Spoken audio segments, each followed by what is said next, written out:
Banlap iginoluti ki berangkti banrong ye kapisa ar poin san lak tengka na koi ke petrol pam hakat saumer bernihat men ke janmiet nyautrek kuala lengkot arjar puar ki pulit ke ribai district mentah ki thau ke special operation team berangkat ki pulit ke asam bantuet ye ki ki brio kani ke petrol pam kelas alte ki arngut ki brio ki belaka dor bat rapan mar ke sloi AK-47 bat pistol manager kom accountant parkeswar yadap letu bagi nongte gila pet krat sik benta ka surok bala Sonapur Assam bala Sabachur bana korkom kren nak por biki berngem bakindai gi merchant snong namar kim nang ban kren kitin hindi kabapaka exit point से पल्सर पे दो अज्ञात लोग सवार होकर ऐसे आए और यहाँ बाइक उसने पार्क किया। ये जो शटर है, इस शटर को उठाने के बाद ये गेट है, वो गेट पे लात मारा और सीधे अंदर घुसा। अंदर हम लोग 3 लोग थे, मैं और 2 मेरे स्टाफ।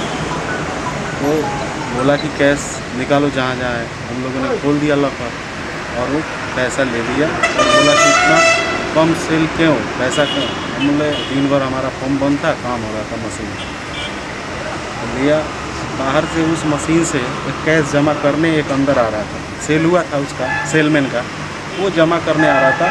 वो निकलते वक्त देखा कि वो आ रहा है हाथ में पैसा, देखा उसका भी पैसा छीन के लेके चला गया और इस पॉइंट से निकल गया।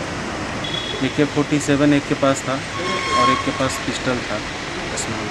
भाषा लोकल हिंदी जो बोलते हैं, पैसा दिखाओ कहाँ है तुम्हारा, निकालो जल्दी जल्दी।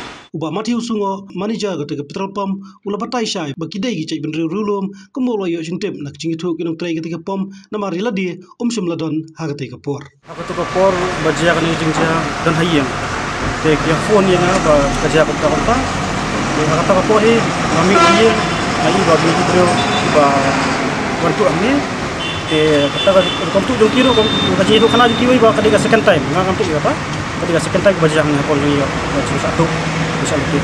Saya itu begitu nasihat yang terkomplain juga ke action juga kita di tribal kan, di local tribal, kimber di mana-mana ni terkomplain tu.